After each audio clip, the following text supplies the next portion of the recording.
शिव का अर्थ ही है कल्याण स्वरूप और कल्याण प्रदाता।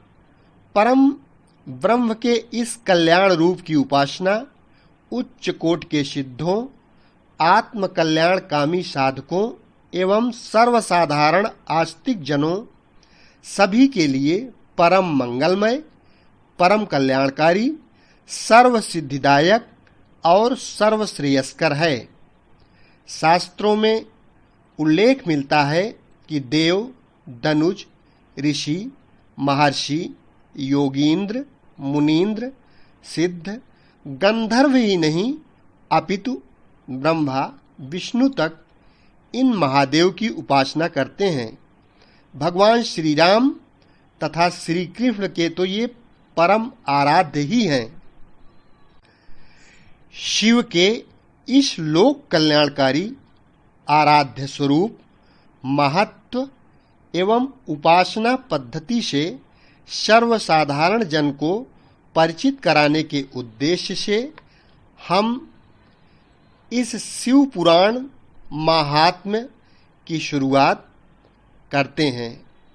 श्री गणेशाय नमः। श्री शिव पुराण महात्म्य। भवाब्धिमग्नं दीनं मां समुद्धर भवाण्डवात्, कर्मग्राह गृहीतांगं दासोऽहं तव शंकर। शौनक जी के साधन विषयक प्रश्न करने पर सूत जी का उन्हें शिव पुराण की उत्कृष्ट महिमा सुनाना। श्री शौनक जी ने पूछा, महाज्ञानी सूत जी, आप संपूर्ण सिद्धांतों के ज्ञाता हैं। प्रभु, मुझसे पुराणों की कथाओं के सार तत्व का विशेष रूप से वर्णन कीजिए।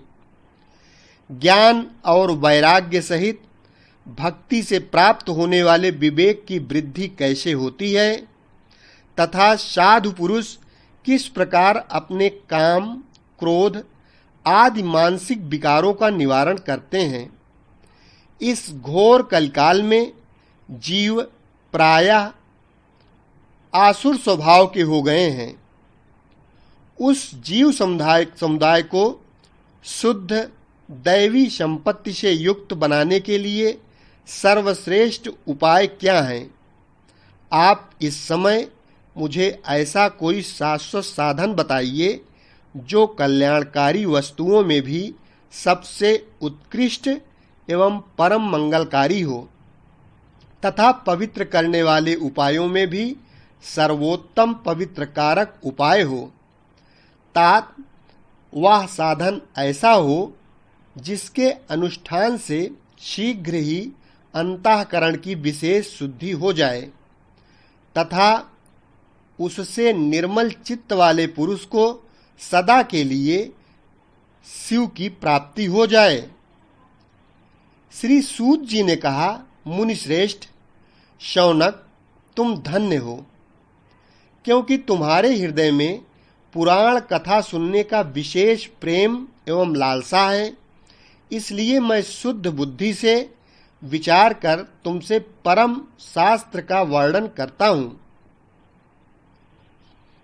वत्स, यह संपूर्ण शास्त्रों के सिद्धांत से संपन्न, भक्ति आदि को बढ़ाने वाला तथा भगवान शिव को संतुष्ट करने वाला है। कानों के लिए रसायन, अमृत स्वरूप तथा दिव्य है। तुम उसे श्रवण करो। मुने, वह परम उत्तम शास्त्र है शिव पुराण, जिसका पूर्व काल में भगवान शिव ने ही प्रवचन किया था। यह काल रूपी सर्प से प्राप्त होने वाले महान त्रास का विनाश करने वाला उत्तम साधन है। गुरुदेव व्यास ने सनत कुमार मुनि का उपदेश पाकर बड़े आदर से संक्षेप में ही इस पुराण का प्रतिपादन किया है। इस पुराण के प्रणयन का उद्देश्य है कलयुग में उत्पन्न होने वाले मनुष्यों के परम हित का साधन। यह शिव पुराण परम उत्तम शास्त्र है। इसे इस भूतल पर भगवान शिव का वांगमय स्वरूप समझना चाहिए और सब प्रकार से इसका सेवन करना चाहिए। इसका पठन और श्रवण सर्वसाधन रूप है। इससे शिव भक्ति पाकर श्रेष्ठतम स्थिति में पहुंचा हुआ मनुष्य शीघ्र ही शिव पद को प्राप्त कर लेता है।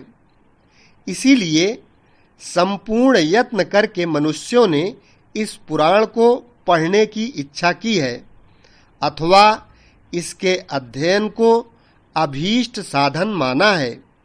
इसी तरह इसका प्रेम पूर्वक श्रवण भी संपूर्ण मनोवांछित फलों को देने वाला है। भगवान शिव के इस पुराण को सुनने से मनुष्य सब पापों से मुक्त हो जाता है तथा इस जीवन में बड़े बड़े उत्कृष्ट भोगों का उपभोग करके अंत में शिवलोक को प्राप्त कर लेता है। यह शिवपुराण नामक ग्रंथ 24,000 श्लोकों से युक्त है। इसकी 7 संहिताएं हैं। मनुष्य को चाहिए कि वह भक्ति, ज्ञान और वैराग्य से संपन्न हो, बड़े आदर से इसका श्रवण करे। 7 संहिताओं से युक्त यह दिव्य शिवपुराण परम ब्रह्म परमात्मा के समान विराजमान है और सबसे उत्कृष्ट गति प्रदान करने वाला है। जो निरंतर अनुसंधान पूर्वक इस शिवपुराण को बाँचता है अथवा नित्य प्रेम पूर्वक इसका पाठ करता है, वह पुण्यात्मा है, इसमें संशय नहीं है। जो उत्तम बुद्धि वाला पुरुष अंतकाल में भक्ति पूर्वक इस पुराण को सुनता है, उस पर अत्यंत प्रसन्न हुए भगवान महेश्वर उसे अपना पद धाम प्रदान करते हैं। जो प्रतिदिन आदर पूर्वक इस शिव पुराण का पूजन करता है, वह इस संसार में संपूर्ण भोगों को भोग कर अंत में भगवान शिव के पद को प्राप्त कर लेता है। जो प्रतिदिन आलस्य रहित हो रेशमी वस्त्र आदि के वेष्टन से इस शिव पुराण का सत्कार करता है, वह सदा सुखी होता है। यह शिव पुराण निर्मल तथा भगवान शिव का सर्वस्व है। जो इहलोक और परलोक में भी सुख चाहता हो, उसे आदर के साथ प्रयत्न पूर्वक इसका सेवन करना चाहिए। यह निर्मल एवं उत्तम शिवपुराण धर्म, अर्थ, काम और मोक्ष रूपी चारों पुरुषार्थों को देने वाला है। अतः सदा प्रेम पूर्वक इसका श्रवण एवं विशेष पाठ करना चाहिए। ओम नमः शिवाय। शिव पुराण के श्रवण से देवराज को शिवलोक की प्राप्ति तथा चंचुला का पाप से भय एवं संसार से वैराग्य। श्री शौनक जी ने कहा, महाभाग सूत जी, आप धन्य हैं, परमार्थ तत्व के ज्ञाता हैं। आपने कृपा करके हम लोगों को यह बड़ी अद्भुत एवं दिव्य कथा सुनाई है। भूतल पर इस कथा के समान कल्याण का सर्वश्रेष्ठ साधन दूसरा कोई नहीं है। यह बात हमने आज आपकी कृपा से निश्चय पूर्वक समझ ली। सूत जी, कलयुग में इस कथा के द्वारा कौन कौन से पापी शुद्ध होते हैं, उन्हें कृपा पूर्वक बताइए और इस जगत को कृतार्थ कीजिए। सूत जी बोले, मुने, जो मनुष्य पापी, दुराचारी, खल तथा काम क्रोध आदि में निरंतर डूबे रहने वाले हैं, वे भी इस पुराण के श्रवण पठन से अवश्य ही शुद्ध हो जाते हैं। इसी विषय में जानकर मुनि इस प्राचीन इतिहास का उदाहरण दिया करते हैं, जिसके श्रवण मात्र से पापों का पूर्णतया नाश हो जाता है। पहले की बात है, कहीं किरातों के नगर में एक ब्राह्मण रहता था, जो ज्ञान में अत्यंत दुर्बल, दरिद्र तथा रस बेचने वाला वैदिक धर्म से विमुख था। वह स्नान, संध्या आदि कर्मों से भ्रष्ट हो गया था और वेश्यावृत्ति में तत्पर रहता था। उसका नाम था देवराज। वह अपने ऊपर विश्वास करने वाले लोगों को ठगा करता था।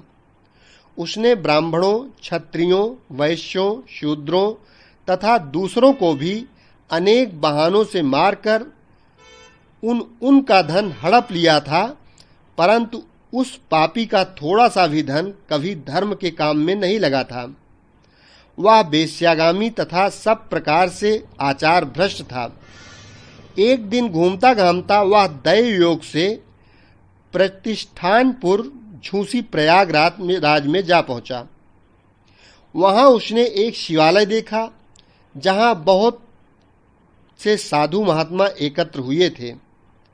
देवराज उस शिवालय में ठहर गया, किंतु वहां उस ब्राह्मण को ज्वर आ गया। उस ज्वर से उसको बड़ी पीड़ा होने लगी। वहां एक ब्राह्मण देवता शिव पुराण की कथा सुना रहे थे। ज्वर में पड़ा हुआ देवराज ब्राह्मण के मुखार बिंदु से निकली हुई उस शिव कथा को निरंतर सुनता रहा। 1 मास के बाद वह ज्वर से अत्यंत पीड़ित होकर चल बसा। यमराज के दूत आए और उसे पांसों से बांधकर बलपूर्वक यमपुरी में ले गए। इतने में ही शिवलोक से भगवान शिव के पार्षदगण आ गए। उनके गौर अंग कर्पूर के समान उज्जवल थे। हाथ त्रिशूल से सुशोभित हो रहे थे। उनके संपूर्ण अंग भस्म से उद्भासित थे और रुद्राक्ष की मालाएं उनके शरीर की शोभा बढ़ा रही थीं। वे सब के सब क्रोधपूर्वक यमपुरी में गए और यमराज के दूतों को मार पीट कर बार बार धमकाकर उन्होंने देवराज को उनके चंगुल से छुड़ा लिया और अत्यंत अद्भुत विमान पर बिठाकर जब वे शिवदूत कैलाश जाने को उद्यत हुए, उस समय यमपुरी में बड़ा भारी कोलाहल मच गया। उस कोलाहल को सुनकर धर्मराज अपने भवन से बाहर आए। साक्षात दूसरे रुद्रों के समान प्रतीत होने वाले उन चारों दूतों को देखकर धर्मज्ञ धर्मराज ने उनका विधि पूर्वक पूजन किया और ज्ञान दृष्टि से देखकर सारा वृत्तांत जान लिया। उन्होंने भय के कारण भगवान शिव के उन महात्मा दूतों से कोई बात नहीं पूछी, उल्टे उन सब की पूजा एवं प्रार्थना की। तत्पश्चात वे शिवदूत कैलाश को चले गए और वहां पहुंचकर उन्होंने उस ब्राह्मण को दया सागर शाम्भ शिव के हाथों में दे दिया। सौनक जी ने कहा, महाभाग सूत जी, आप सर्वज्ञ हैं। महामते, आपके कृपा प्रसाद से मैं बारंबार कृतार्थ हुआ। इस इतिहास को सुनकर मेरा मन अत्यंत आनंद में निमग्न हो रहा है। अतः अब भगवान शिव में प्रेम बढ़ाने वाली शिव संबंधिनी दूसरी कथाओं को भी कहिए। श्री सूत जी बोले, सौनक सुनो, मैं तुम्हारे सामने गोपनीय कथा वस्तु का भी वर्णन करूंगा, क्योंकि तुम शिव भक्तों में अग्रगण्य तथा वेद वेदताओं में श्रेष्ठ हो। समुद्र के निकटवर्ती प्रदेश में एक वास्कल नामक ग्राम है, जहां वैदिक धर्म से विमुख महापापी द्विज निवास करते हैं। वे सब के सब बड़े दुष्ट हैं। उनका मन दूषित विषय भोगों में लगा ही रहता है। वे न देवताओं पर विश्वास करते हैं न भाग्य पर। वे सभी कुटिल वृत्ति वाले हैं, किसानी करते हैं और भांति भांति के घातक अस्त्र शस्त्र रखते हैं। वे व्यभिचारी और खल हैं। ज्ञान, वैराग्य तथा सद्धर्म का सेवन ही मनुष्य के लिए परम पुरुषार्थ है। इस बात को वे बिल्कुल नहीं जानते हैं। वे सभी पशु बुद्धि वाले हैं। जहाँ के द्विज ऐसे हों, वहाँ के अन्य वर्णों के विषय में क्या कहा जाए। अन्य वर्णों के लोगों में भी उन्हीं की भांति कुत्सित विचार रखने वाले, स्वधर्म से विमुख एवं खल हैं। वे सदा कुकर्म में लगे रहते हैं और नित्य विषय भोगों में ही डूबे रहते हैं। यहाँ की सब स्त्रियां भी कुटिल स्वभाव की, स्वेच्छाचारिणी, पापाशक्त कुत्सित विचार वाली और व्यभिचारिणी हैं। वे सद्व्यवहार तथा सदाचार से सर्वदा शून्य हैं। इस प्रकार वहां दुष्टों का ही निवास है। उस वास्कल नामक ग्राम में किसी समय एक बिंदुक नामधारी ब्राह्मण रहता था। वह बड़ा अधम था, दुरात्मा और महापापी था। यद्यपि उसकी स्त्री बड़ी सुंदरी थी, तो भी वह कुमार्ग पर ही चलता था। उसकी पत्नी का नाम चंचुला था। वह सदा उत्तम धर्म के पालन में लगी रहती थी, तो भी उसे छोड़कर वह दुष्ट ब्राह्मण वेश्यागामी हो गया था। इस तरह कुकर्म में लगे हुए उस बिंदुक के बहुत वर्ष व्यतीत हो गए। उसकी स्त्री चंचुला काम से पीड़ित होने पर भी स्वधर्म नाश के भय से क्लेश सह कर भी दीर्घ काल तक धर्म से भ्रष्ट नहीं हुई, परंतु दुराचारी पति के आचरण से प्रभावित हो आगे चलकर वह स्त्री भी दुराचारिणी हो गई। इस तरह दुराचार में डूबे हुए उन मूढ़ चित्त वाले पति पत्नी का बहुत सा समय व्यर्थ बीत गया। तदनंतर शूद्र जातीय वेश्या का पति बना हुआ वह दूषित बुद्धि वाला दुष्ट ब्राह्मण बिंदुक समयानुसार मृत्यु को प्राप्त हो नरक में जा पड़ा। बहुत दिनों तक नरक के दुख भोग कर वह मूढ़ बुद्ध पापी विंध्य पर्वत पर भयंकर पिशाच हुआ। इधर उस दुराचारी पति बिंदुक के मर जाने पर वह मूढ़ हृदया चंचुला बहुत समय तक पुत्रों के साथ अपने घर में ही रही। एक दिन दैव योग से किसी पुण्य पर्व के आने पर वह स्त्री भाई बंधुओं के साथ गोकर्ण क्षेत्र में गई।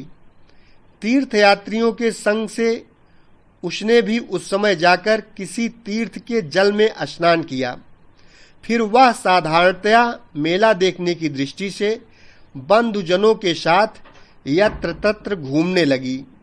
घूमती घामती किसी देव मंदिर में गई और वहां उसने एक दैवज्ञ ब्राह्मण के मुख से भगवान शिव की परम पवित्र एवं मंगलकारिणी उत्तम पौराणिक कथा सुनी।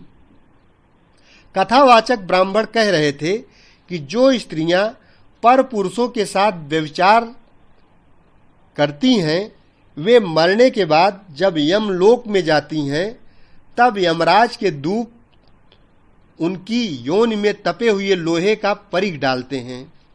पौराणिक ब्राह्मण के मुख से यह वैराग्य बढ़ाने वाली कथा सुनकर चंचुला भय से व्याकुल हो गई और वह कांपने लगी।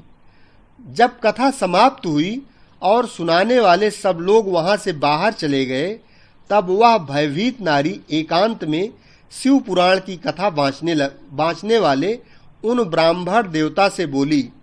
चंचुला ने कहा, ब्राह्मण, मैं अपने धर्म को नहीं जानती थी, इसलिए मेरे द्वारा बड़ा दुराचार हुआ है। स्वामिन, मेरे ऊपर अनुपम कृपा करके आप मेरा उद्धार कीजिए। आज आपके वैराग्य रस से ओतप्रोत इस प्रवचन को सुनकर मुझे बड़ा भय लग रहा है। मैं कांप उठी हूँ और मुझे इस संसार से वैराग्य हो गया है।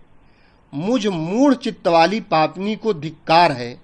मैं सर्वथा निंदा के योग्य हूँ, कुत्सित विषयों में फंसी हुई हूँ और अपने धर्म से विमुख हो गई हूँ। हाय, न जाने किस किस घोर कष्टदायक दुर्गति में मुझे पड़ना पड़ेगा और वहाँ कौन बुद्धिमान पुरुष कुमार्ग में मन लगाने वाली मुझ पापनी का साथ देगा। मृत्युकाल में उन भयंकर यमदूतों को मैं कैसे देखूंगी। जब वे बलपूर्वक मेरे गले में फंदे डालकर मुझे बांधेंगे, तब मैं कैसे धीरज धारण कर सकूंगी। नरक में जब मेरे शरीर के टुकड़े टुकड़े किए जाएंगे, उस समय विशेष दुख देने वाली उस महायातना को मैं वहां कैसे सहूंगी। हाय, मैं मारी गई, मैं जल गई, मेरा हृदय विदीर्ण हो गया और मैं सब प्रकार से नष्ट हो गई, क्योंकि मैं हर तरह से पाप में डूबी रही हूं। ब्राह्मण, आप ही मेरे गुरु, आप ही माता, आप ही पिता हैं। आपकी शरण में आई हुई मुझ दीन अबला का आप ही उद्धार कीजिए, उद्धार कीजिए। सूत जी कहते हैं, शौनक, इस प्रकार खेद और वैराग्य से युक्त हुई चंचुला ब्राह्मण देवता के दोनों चरणों में गिर पड़ी। तब उन बुद्धिमान ब्राह्मण ने कृपा पूर्वक उसे उठाया और इस प्रकार कहा।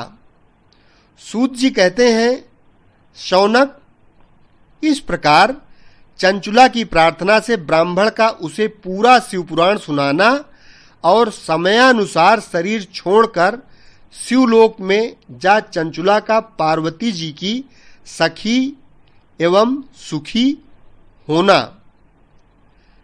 अगले अध्याय में ब्राह्मण बोले, नारी, सौभाग्य की बात है कि भगवान शंकर की कृपा से शिव पुराण की इस वैराग्य युक्त कथा को सुनकर तुम्हें समय पर चेत हो गया है। ब्राह्मण पत्नी, तुम डरो मत, भगवान शिव की शरण में जाओ। शिव की कृपा से सारा पाप तत्काल नष्ट हो जाता है। मैं तुमसे भगवान शिव की कीर्ति कथा से युक्त उस परम वस्तु का वर्णन करूंगा जिससे तुम्हें सदा सुख देने वाली उत्तम गति प्राप्त होगी। शिव जी की उत्तम कथा सुनने से ही तुम्हारी बुद्धि इस तरह पश्चाताप से युक्त एवं शुद्ध हो गई है। साथ ही तुम्हारे मन में विषयों के प्रति वैराग्य हो गया है। तत्पश्चात ही पाप करने वाले पापियों के लिए सबसे बड़ा प्रायश्चित है। सत्पुरुषों ने सबके लिए पश्चाताप को ही समस्त पापों का शोधक बताया है। पश्चाताप से ही पापों की शुद्धि होती है। जो पश्चाताप करता है वही वास्तव में पापों का प्रायश्चित करता है, क्योंकि सत्पुरुषों ने समस्त पापों की शुद्धि के लिए जैसे प्रायश्चित का उपदेश किया है वह सब पश्चाताप से संपन्न हो जाता है। जो पुरुष विधि पूर्वक प्रायश्चित करके निर्भय हो जाता है पर अपने कुकर्म के लिए पश्चाताप नहीं करता, उसे प्रायः उत्तम गति नहीं प्राप्त होती, परंतु जिसे अपने कुकृत्य पर हार्दिक पश्चाताप होता है वह अवश्य उत्तम गति का भागी होता है, इसमें संशय नहीं है। इस शिवपुराण की कथा सुनने से जैसी चित्त शुद्धि होती है वैसी दूसरे उपायों से नहीं होती। जैसे दर्पण साफ करने पर निर्मल हो जाता है, उसी प्रकार इस शिवपुराण की कथा से चित्त अत्यंत शुद्ध हो जाता है, इसमें संशय नहीं है। मनुष्यों के शुद्ध चित्त में जगदम्बा पार्वती सहित भगवान शिव विराजमान रहते हैं। इससे वह विशुद्ध आत्मा पुरुष श्री सांब सदाशिव के पद को प्राप्त होता है। इस उत्तम कथा का श्रवण समस्त मनुष्यों के लिए कल्याण का बीज है। अतः यथोचित शास्त्रोक्त मार्ग से इसकी आराधना अथवा सेवा करनी चाहिए। यह भव बंधन रूपी रोग का नाश करने वाली है। भगवान शिव की कथा को सुनकर फिर अपने हृदय में उसका मनन एवं निधिध्यासन करना चाहिए। इससे पूर्णतया चित्त शुद्धि हो जाती है। चित्त शुद्धि होने से महेश्वर की भक्ति अपने दोनों पुत्रों ज्ञान और वैराग्य के साथ निश्चित ही प्रकट होती है। तत्पश्चात महेश्वर के अनुग्रह से दिव्य मुक्ति प्राप्त होती है, इसमें संशय नहीं है। जो मुक्ति से वंचित है उसे पशु समझना चाहिए, क्योंकि उसका चित्त माया के बंधन में आसक्त है। वह निश्चय ही संसार बंधन से मुक्त नहीं हो पाता। ब्राह्मण पत्नी, इसलिए तुम विषयों से मन को हटा लो और भक्ति भाव से भगवान शंकर की इस परम पावन कथा को सुनो। परमात्मा शंकर की इस कथा को सुनने से तुम्हारे चित्त की शुद्धि होगी और इससे तुम्हें मोक्ष की प्राप्ति हो जाएगी। जो निर्मल चित्त से भगवान शिव के चरणार विंदों का चिंतन करता है, उसकी एक ही जन्म में मुक्ति हो जाती है। यह मैं तुमसे सत्य सत्य कहता हूँ। सूत जी कहते हैं, सौनक इतना कहकर वे श्रेष्ठ शिवभक्त ब्राह्मण चुप हो गए। उनका हृदय करुणा से आर्द्र हो गया। वे शुद्ध चित्त महात्मा भगवान शिव के ध्यान में मग्न हो गए। तदनंतर बिंदुक की पत्नी चंचुला मन ही मन प्रसन्न हो उठी। ब्राह्मण का उक्त उपदेश सुनकर उसके नेत्रों में आनंद के आंसू छलक आए थे। वह ब्राह्मण पत्नी चंचुला हर्ष भरे हृदय से उन श्रेष्ठ ब्राह्मण के दोनों चरणों में गिर पड़ी और हाथ जोड़कर बोली, मैं कृतार्थ हो गई। तत्पश्चात उठकर वैराग्य युक्त उत्तम बुद्धि वाली वह स्त्री, जो अपने पापों के कारण आतंकित थी, उन महान शिवभक्त ब्राह्मण से हाथ जोड़कर गदगद वाणी में बोली।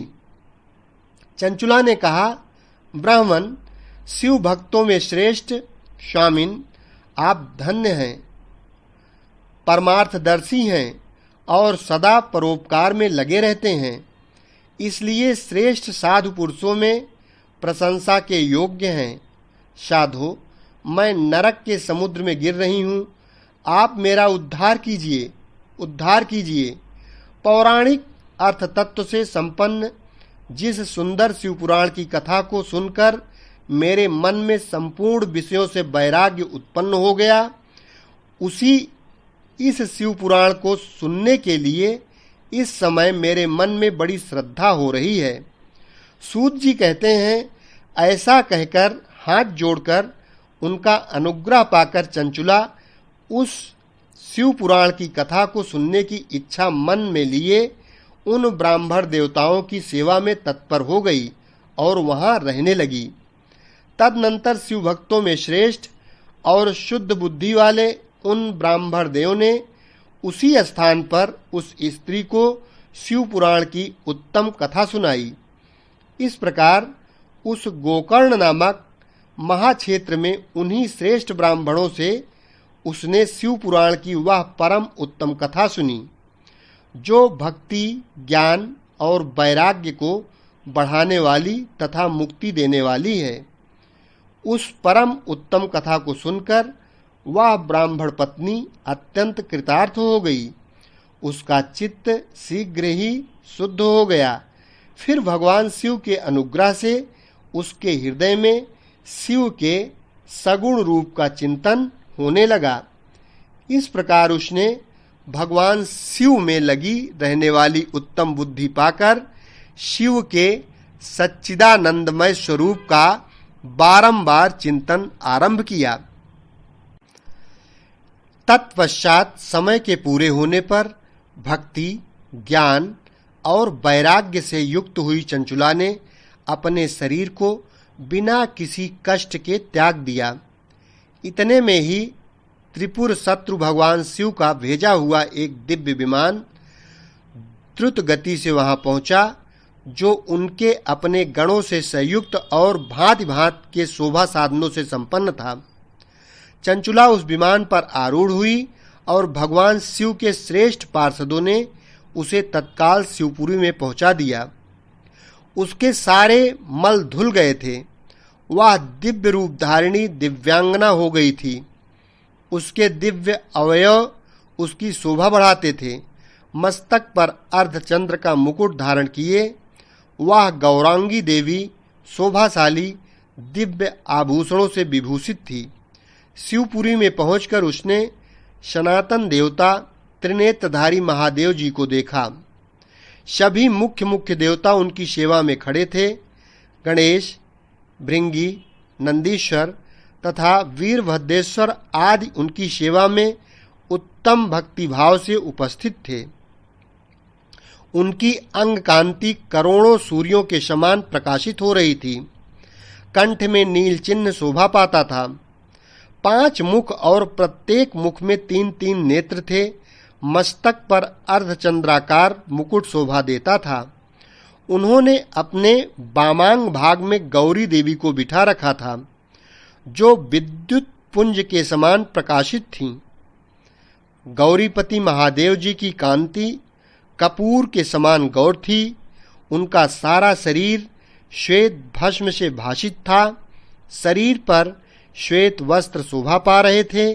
इस प्रकार परम उज्जवल भगवान शंकर का दर्शन करके वह ब्राह्मण पत्नी चंचुला बहुत प्रसन्न हुई। अत्यंत प्रीति युक्त होकर उसने बड़ी उतावली के साथ भगवान को बारंबार प्रणाम किया। फिर हाथ जोड़कर वह बड़े प्रेम से, आनंद और संतोष से युक्त हो विनीत भाव से खड़ी हो गई। उसके नेत्रों से आनंदाश्रुओं की अविरल धारा बहने लगी तथा संपूर्ण शरीर में रोमांच हो गया। उस समय भगवती पार्वती और भगवान शंकर ने उसे बड़ी करुणा के साथ अपने पास बुलाया और सौम्य दृष्टि से उसकी ओर देखा। पार्वती जी ने तो दिव्य रूप धारिणी बिंदु प्रिया चंचुला को प्रेम पूर्वक अपनी सखी बना लिया। वह उस परमानंद घन ज्योतिष स्वरूप सनातन धाम में अविचल निवास पाकर दिव्य सौख्य से संपन्न हो अक्षय सुख का अनुभव करने लगी। एक बार प्रेम से बोलो, भगवान शंकर की जय। ओम नमः शिवाय। माँ पार्वती की जय हो। शेष अगले भाग में।